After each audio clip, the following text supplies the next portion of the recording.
Back and forth, literal. And for this match, no?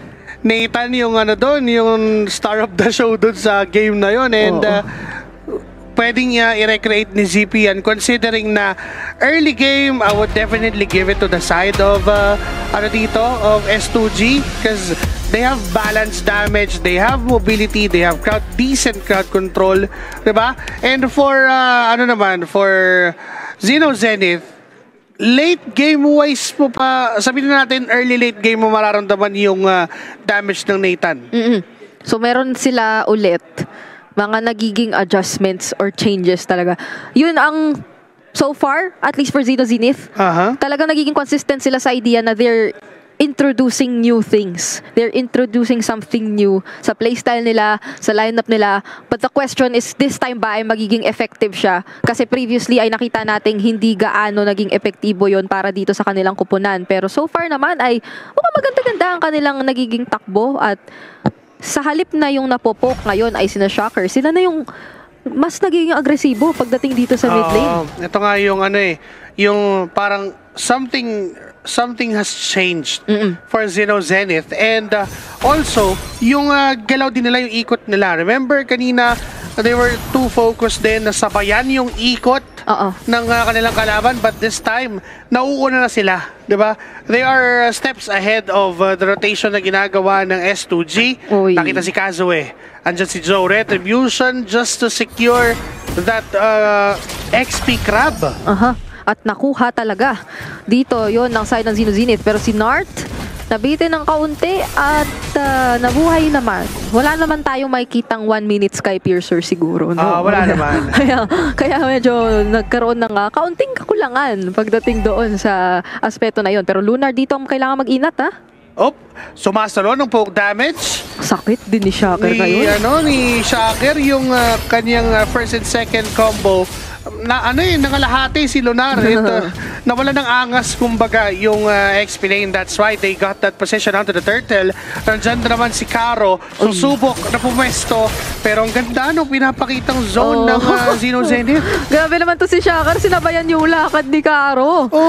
At talagang napakalakas ng MSC Valentina skin. Kung ako sa inyo ay chine-check nyo na. Diba? Nakita nyo? Dahil mula June 26 hanggang July 16, available yan. So, kunin nyo na yan. May kasama pa yung 3,500 MSC coins. So, alam nyo na ang gagawin nyo. Tignan nyo naman ang nagiging performance ni Shocker ngayon. Nahawak niya yung Valentina. Kanina pa niya na-zone out kahit yung Grak. Yung Grak yung iisipin mong mangunguna pagdating doon sa ganoong klase ng trabaho. Pero right now, mukhang ang plano ng S2G ay magparamdam din ng kaunti. At check muna natin kung ano nga ba ang mga na-build na rito ng ating mga players. Wala pa naman nakakabuo ng item. Not much. Parang hindi ko sure kung ano yung item neto ni Shocker. Pero si Nart yung na-shock doon sa damage na binigay ng side ng S2G Esports, and even meron pa silang trade na gagawin at Sige Boom kapalit ng buhay ni Nart. So trade napunta sa kamay ng Xeno Zenith yung labang. Pakiramdam ko ay mas favorable din yon for Xeno Zenith. Also now, na nakuha pa rin na yung kill on to begin sa bandang mid lane. Gold laner yun ng S2G na napatumba nila kanina, Joshi Cakes, at hindi biro yun kasi ito ay isang Harith. Typically, ang Harith kasi, di ba, siya yung naghahari dun sa kanyang gold lane. Tama, pero lalamang siya dun sa pwestuhan, masakit. Kaso nga lang, nagkaroon ng onting nerfs and values. Di ba, medyo nabawasan yung damage output ng kanyang Synchro Fission. Kaya ngayon, di ba, mas namamanage na rin ni ZP yung kanya nagiging laning up against this Harith. And magandang sagot na naipapakita sa atin so far ng Xeno Zenith. Wala pang Purify ulit si Sige Boom. Alam mong nagiging epektibo kapag maya't maya ay na-force out nila yung mga ganoong klase ng battle spells or survivability battle spells dito ng S2G.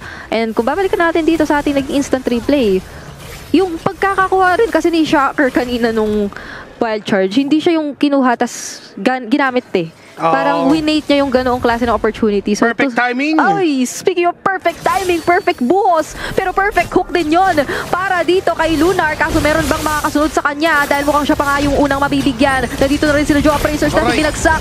Begin, kakabiranggutan na yung buhay, pero mabubuhay pa at hindi inabutan ng Vengeance Strike. Tapos sila naman yung kukuha ng position onto this turtle. Ganda nung naging decision ng Zero Zenith na wag na muna mag-turtle at mag-hero na lang muna, pero mukhang yung dalawang miyembro ay hinahabol pa nila. Nagamit yung ultimate ng isang Nolan, pero hindi tatama yon sa mga kalaban, kaya naman yung turtle ay mapupunta na to Zero Zenith's hands. Yun ang unang beses na nakita nating mag-flicker yata si Shocker. And very well timed pa kasi naiwasan niya yung fracture, pero look at this. Zippy ang mukhang nakakakuha talaga ng advantage sa kanyang laning, pero balik tayo dito sa bandang purple buff. As mukhang papasok sa Torre. Etong si Joe nabubuhusan ng Mystic Gush. Makukuha pa ba nila yung kanyang purple buff? Mukhang nakuha pang ni Kazuya yun. Kaya naman mas napaganda pa for S2G yung invade. Ganda sana nung hatak, diba? Pero sakto din naman na sa Torre na punta. Even though nawala siyang kasama pa doon sa area na yon, it's the turret damage is enough. Implosion, pero buhay pa rin si Caro. Napakaganda nung implosion na ginawa doon netong si Nart para pigilan yung potential na pag-take out sa kanilang gold laner. So, up to this point, Zippy, napakaligtas niya. Na-secure niya rin yung kanyang first item ng buong buo, pero interesting ay siya pa yung medyo behind actually kay Sigibom, despite na mas maganda yung kanyang current standing at mas naiikutan si ZP magmula kanina. Pero syempre makikita pa naman nakuha na nila yung first turret, yung energy shields. So parang that explains dun kung bakit ganito yung mga naging pangyayari. Pero so far naman actually Joshi Kicks, balancing naman yung nakikita natin. Medyo yung 1.8k, 1.6k to 8k gold lead ng S2G Esports. Teka lang, hold that thought kasi binuhusan nila ng onte si Hehehehehe. Pero wala namang, hindi naman natapos yung kill. Now going back, hindi ganun kalaki or hindi ganun ka-significant enough yung gold lead na meron ng S2G Esports. It is because nakakasabay doon sa agro yung side ng Zero Zenith. When I say nakakasabay sa agro, tinan mo yung position ni Joe. Diba, na kahit wala pa doon itong si Nart sa pwesto, kahit pa sabihin mo na may pumasok doon sa bush niya, kaya niya pa rin sabayan. Meanwhile, ay medyo huhuhu muna kasi medyo masakit na. Napoke siya doon kaya makakatalon pa ba siya rito given that Nart! Ginamit yung implosion pero napakaganda ng one-shot si Shocker! Pinasok at ginulat yung mga miyembro ng S2G! Appraisers natin binagsak na rin si Lunar na lang mag-isa! Pero mukhang makakahabol pa siya ng ibang mga natitira at double kill for Hehehe! And a 3-for-1 trade in favor muli ng Zeno Zenith! Inalay na ni Nart yung buhay niya. Okay lang na ako mag-initiate, okay lang na mamatay ako. Basta makahanap kayo ng magandang pwesto para yung crowd control nyo maging polido. Yung penalty zone na nanggaling sa Therese line, even yung damage output mula dito kay Joe and even dito kay Shocker ay nararamdaman na ng S2G Esports. Kung kanila lamang pa yung S2G Esports right now, it's Zeno Zenith on the upper hand. Sila yung lamang sa gold and even yung map control, but Zippy nakaramdam ng bahagya mula kay Kazuya. Gumana yung hand warmers kasi ang bilis nung reflexes dun ni Zippy Hindi siya na-late ng pindot nung kanyang entropy out para mabuhay mula dun sa fracture assassination attempt na ginawa dito ni Kazuya sa kanya. So, right now nagiging ligtas ulit at payapa ang buhay ng Zeno Zenith. Pero kinakailangan nating makita ng higit pang conversions in terms of objectives dahil ito yung isa sa mga nagiging problema rin kadalasan. Kahit nasabihin nating napakaganda na nung nahahawakan yung lead, kung hindi nyo siya na i-convert doon sa mga necessary objectives. Pero ito yata gusto lang i-convert into a kill. Si Nart pero hindi na timing yung kanyang paghuli, paghagilap kay Caro. Kaya naman makakatakas ito. Naiiwan diba? Kahit pa paano ay maganda naman yung person pinapakita ni Lunar dito. Kinakat niya lang yung mga minion waves. Pero may implosion mula kay Nart. At isang bagsakan lang. Bigla ang nawala si Lunar. Hindi nga yata nag-superposition si ZP dun para di lumayo literal na binuhusan lang dito ng mga Jolin at skinilan ni Shocker para ma-take down si Lunar. Pero speaking of, Zaman Force ay gagamitin na rin, pero si Nart ay mapapa-atras and meron din kasing Lord na nag-aabang. So naging call na lang din ng Zeno Zenith. We don't really have to overextend dahil may main objective. Si Joe ang may hawak ng aggro ng Lord. Yep. Nakita natin, nag-mistake gush na rin si Begin pinang-clear niya ng minion wave sa bandang mid. Pero hindi nila nadedepensahan yung top lane ng S2G Esports na naiangat ni Hehehe. Kaya maganda ang nagiging pwestuhan nila dito sa bandang Turtle or Lord na natin rather as they take down Luna once more. Napakaganda pa ng penalty zone na ginawa doon sa likod. At kinakailangan mag-Zaman Force ni Sigibom dito. Masasayawan niya ba yung iba? Meron na ulit mistake gush magmula kay Begin. Pero medyo low members ng Zeno Zenith Kinakailangan muna yata nilang ingatan ang kanilang mga sarili. Look at Shocker! Though lamang sila sa numbers kasi wala si Lunar. Nakakapag-zone naman din. Pa din ang Zeno Zenith. Pero nahanap si Kazue. Si Nart yata ay matitake down ni Sigibom. Si Ee, tinatry na lang sayawan. Pero sabi ni ZP, okay lang, nasa atin na yung Lord. Shocker. At pumasok na rin siya with the NP. Tinatry niyang i-take down yung mga enemies. Pero mukhang tatakbo na lang muna ang S2G Esports. Nakakuha naman ng kapalit ang S2G with that Lord. 2 buhay ng Zeno Zenith yung nakuha nila. Pero yung damage output ni ZP, hindi pa siya masyadong napapansin ng S2G Esports. Walang umaabot sa kanya. And even ito si Shocker, na halos nakikipag 1v1 na nga kay Sigibom doon sa mga dashes. And may damage output din siya. So S2G Esports, they have to mind these little things. Kasi kapag nag-stack up at kapag nandun sa area si Joe, nandun sa area si Nart, parang it's almost impossible na makatakas pa kung sino man mahuli ng bawat isa. Oo, tsaka kaya pala ganun kadali nagiging trabaho ng Zeno Zenith na kuhain yung kill kay Lunar. Naka-war axe siya rito. So, yes, you would expect na mataas yung sustain, pero merong damage. Kaya may slightly mas malambot siya.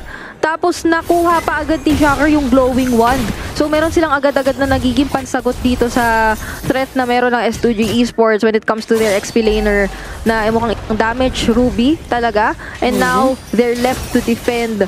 Fortunately, they have the gourd and they have a lot of resources naman para makapagdepensa ng mga waves. Naiangat din ni Kazue yung bottom lane. Pero magiging delikado ito kapag ginulat sila ng isang magandang implosion.